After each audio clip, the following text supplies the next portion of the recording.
दिनै फुंनि 9 रिंगायाव पुरुनि गरायमारियाव दुलाराय अदालगुरि रंजालि बैसागु आफादा 33थि रंजालि बैसागुखौ खुंनो थाखाय मावखुलि बेखेवदों। मावखुलिनि दरखं मोखाङाव गोथार फिरफिलाखौ बिरहोयो आफादगिरि दयाल बसुमतारी बिथाङा।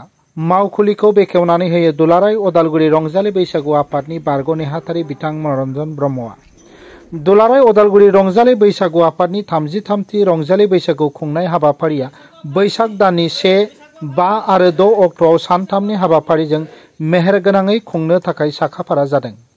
गिबि सानखालि 1 बैसागआव हाबाफारिनि फिरफिला बिरहोनाय आरो गोखा गोखै एबा खुंखा जानाय, 5 बैसागआव बायदि बायदि दोरोङारि गेलेनाय बादायनाय आरो 6 बैसागआव बैसागि सिख्ला मोसानाय बादायनायजों लोगोसे सेंग्रा सिख्ला हानजा मोसानाय, बोराय बुरिफोरनि हानजा मोसानाय आरो उन्दै उन्दै हिन्जावसा हौवासाफोरनि हानजा मोसानाय बायदि बायदि मोसानाय बादायनायफोरा जागोन। बेजों लोगोसे आफादजों दिहुनजानाय बारदै सिख्ला मुंनि खुगा लाइसिखौ बेखेवनाय जागोन।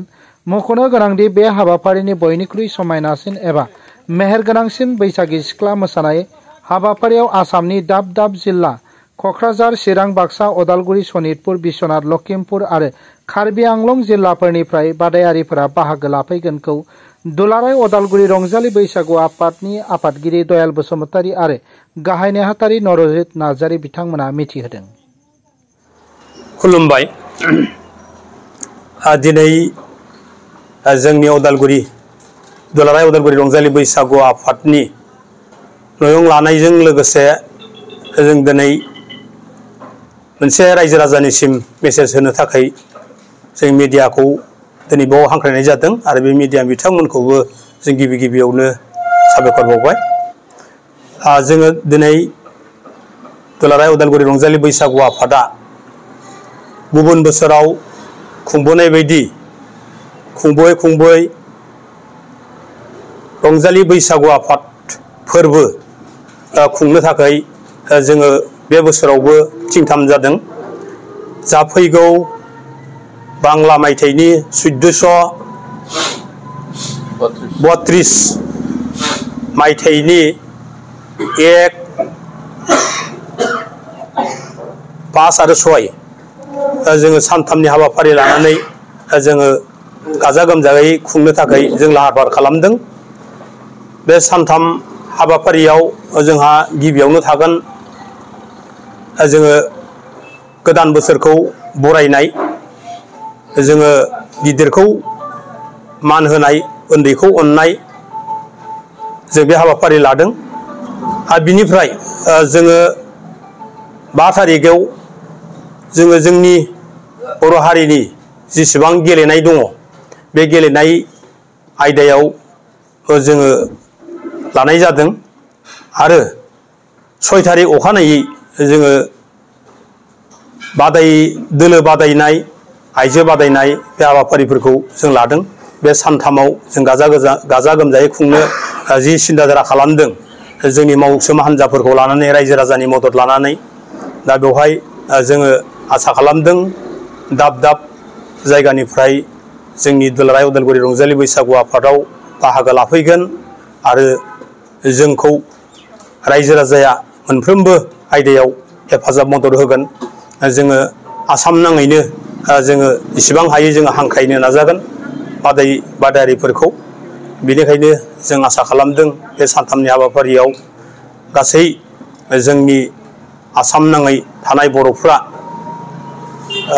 जेरावखि थाया मानो जों बिथांमोनखौ जोंनि बे हाबाफारियाव बाहागो लाफैनो थाखाय खावलायबाय आरो साफ्रोमबो रायजो राजानि जों अननाय मोनगोन होननानै जों आसा खालामबाय। एसेनोसै। खुलुमबाय।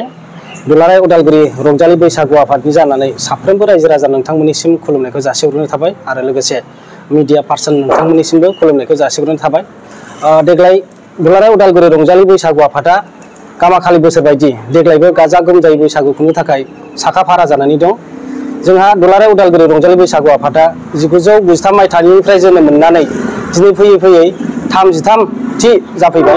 बे 33थि फालिथायाव जोंहा माखासे हाबाफारि लादों। दा सेथि जिहेतु बैसाग, बे बैसागाव जोंहा बैसागुनि फिरफिला बिरहोनाय हाबाफारि लादों।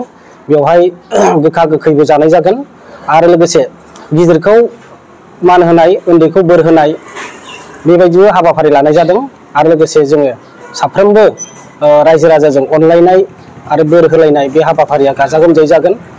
आरो बे जोबनायनि उनाव जोंहा 5 तारिख बेयाव मोनसे बैसागु फोरबोखौ फालिनो थाखाय जों माखासे हाबाफारि लादों।